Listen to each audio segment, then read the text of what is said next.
हरियाणा सरकार में कैबिनेट मंत्री डॉक्टर बनवारी लाल ने बरवाला शहर की गुरु रविदास धर्मशाला में आयोजित बाबा साहेब भीमराव अंबेडकर की श्रद्धांजलि सभा में शिरकत की। उन्होंने बाबा साहेब भीमराव अंबेडकर की तस्वीर पर श्रद्धा सुमन फूल अर्पित किए। इस दौरान उनका यहाँ पहुँचने पर गुरु रविदास सभा के प्रधान सत्यवान बालक व गुरु रविदास सभा बरवाला के अनेक सदस्यों ने प्रदेश मंत्री डॉक्टर बनवारी लाल का फूल मालाओं में पगड़ी पहनाकर उनका स्वागत किया। इस अवसर पर उनके साथ बरवाला विधायक जोगीराम सिहाग, रिटायर्ड IPS अधिकारी दलबीर भारती, भाजपा नेत्री सीमा गैबीपुर, सत्यवान सरोहा, प्रधान अखिल भारतीय अंबेडकर सभा चंडीगढ़, गुरु रविदास सभा के प्रधान सत्यवान बालक, संतोष धनोदा समाज सेवी चंडीगढ़, पार्षद कालूराम, पार्षद रामकेश बंसल, पार्षद राहुल बुक्कल सहित अनेक लोग इस कार्यक्रम में उपस्थित थे। बरवाला से राजेश सलूजा के साथ कपिल मेहता की रिपोर्ट। हरियाणा सरकार में कैबिनेट मंत्री सहकारिता के रूप में सहकारिता डिपार्टमेंट को, सहकारिता विभाग को और इस प्रदेश को जिसकी सबसे ज्यादा आवश्यकता है, सहकारिता विभाग एक ऐसा विभाग है कि जिसके अंदर हर गरीब व्यक्ति समूह बनाकर अपनी रोजी रोटी कमा सकता है, आगे बढ़ने का तरीका अपना सकता है। ऐसे विभाग के मालिक हमारे बीच में एक अपनी सहज जीवन जिंदगी जीने वाले मेरे साथी हैं विधानसभा में, इतने नरम स्वभाव के, इतनी सहजता से जीवन यापन करने वाले मैंने ऐसे मंत्री नहीं देखे जिनके पास इतना बड़ा होता हो और इतनी सहजता से अपना जीवन यापन करते हो। ऐसे व्यक्ति हमारे बीच में पहुंचे। मैं उनका आप सब की तरफ से, बरवाला हल्के की जनता की तरफ से, बरवाला हल्के के नेताओं की तरफ से, सभी प्रतिनिधियों की तरफ से और अंबेडकर सभा के अंदर जो डॉक्टर बाबा भीमराव अंबेडकर की नीतियों को आगे बढ़ाने का कार्य करने वाले उन सभी मेरे साथियों की तरफ से आपका यहाँ पहुंचने पर तहे दिल से धन्यवाद करता हूं। डॉक्टर साहब हमें बुलाने तो आपको जयंती के ऊपर चाहते थे, लेकिन आप परिनिर्वाण दिवस के ऊपर यहाँ उपस्थित हुए। यह भी हमारा सौभाग्य है कि आप चंडीगढ़ से आकर हमारे बीच में अपना कीमती समय निकाला।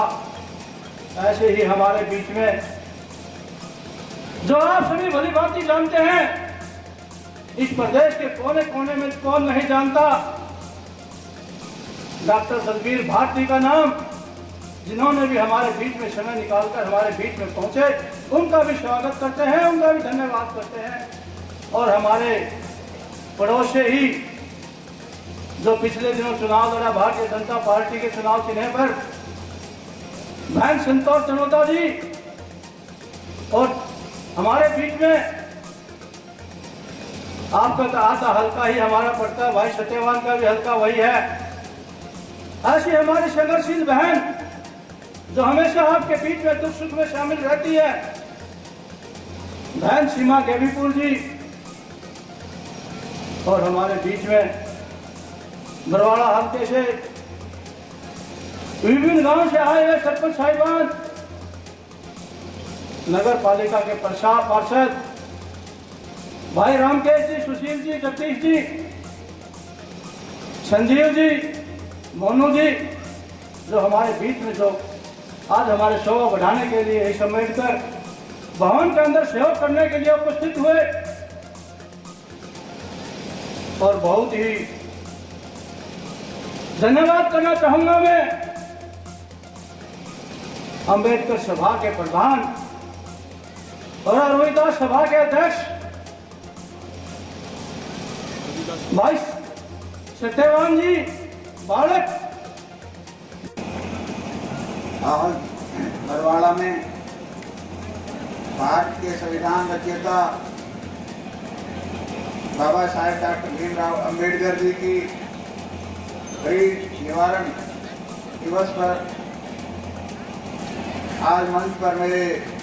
साथ उपस्थित बरवाला से बहुत ही जुझारू और लोकप्रिय विधायक भाई जोगीराम सहवाग जी और आज इस मंच की अध्यक्षता भी कर रहे हैं और मंच पर ही उपस्थित संतोष धनौदा जी जो कि बरवाना से पिछली बार भी विधायक हमारी कैंडिडेट थी, सीमा गैबीपुर जी जो कि उकलाना से पिछली बार कैंडिडेट थी, डॉक्टर दलवीर सिंह भारती जी रिटायर्ड IPS, जितेंद्र भान एक्सएन, SPO सजन डोकवाल प्रेसिडेंट अंबेडकर संघर्ष समिति, रामकेश बंसल जी MC, राहुल भुक्कल जी MC, श्री कालूराम MC, जयपाल रंगा जी एक्स प्रेसिडेंट रविदास सभा और सम्मानित मंच इंदिराज भारती जी, नरेश नैन जी, सम्मानित मंच और मेरे सामने उपस्थित सभी मान और सम्मान के योग्य बुजुर्गों, माताओं, बहनों, नौजवान साथियों, प्यारे बच्चों और पत्रकार व छायाकार बंधुओं, आज हम सब लोग बाबा साहब के परिनिर्वाण दिवस पर उपस्थित हुए हैं और आज मैं उनको उनके चरणों में श्रद्धा सुमन अर्पित करते हुए उनको सब नमन करता हूं और आज जिस तरह से एक महामानव के चले जाने से हमारे समाज को, पूरे देश को एक बहुत बड़ा नुकसान तो हुआ, लेकिन उन्होंने अपने जीवन के अंदर जिस समय में उनका जन्म हुआ वो समय ऐसा था जहाँ जात पात का बहुत बोलबाला था और गरीबी और अमीरी की एक बहुत बड़ी दरार थी और उस समय में उन्होंने इतनी बड़ी शिक्षा हासिल की। उस शिक्षा हासिल करने के बाद उन्होंने देश में विदेश में जो शिक्षा हासिल की और उस शिक्षा के बिना पर ही, उस शिक्षा के ताकत से ही उन्होंने इतने बड़े देश का जो संविधान लिखने का काम किया वो काबिल तारीफ है। वो एक साधारण व्यक्तित्व नहीं थे, एक महान व्यक्तित्व के धनी थे और आज पूरा विश्व उनको याद कर रहा है। और वो याद क्यों कर रहा है कि उन्होंने सारे समाज के लिए एक बहुत बड़ा काम किया और भारत जैसे देश का संविधान लिखना कोई आसान काम नहीं है। जब देश आज़ाद हुआ तो उसके सामने एक समस्या आई कि किस तरह से हमारी राजनीति चलेगी, किस तरह हमारा प्रशासन चलेगा, किस तरह हमारा कानून व्यवस्था चलेगी। ये सब चीज़ें देश के सामने एक चुनौती के रूप में खड़ी थी, लेकिन बाबा साहब को इसकी जिम्मेवारी मिली और बाबा साहब ने बखूबी इस जिम्मेवारी को निभाया। और आज जिस तरह से कह देते हैं, अभी भारती जी कह रहे थे कि बाबा साहब एक विशेष जाति के आदमी नहीं थे, एक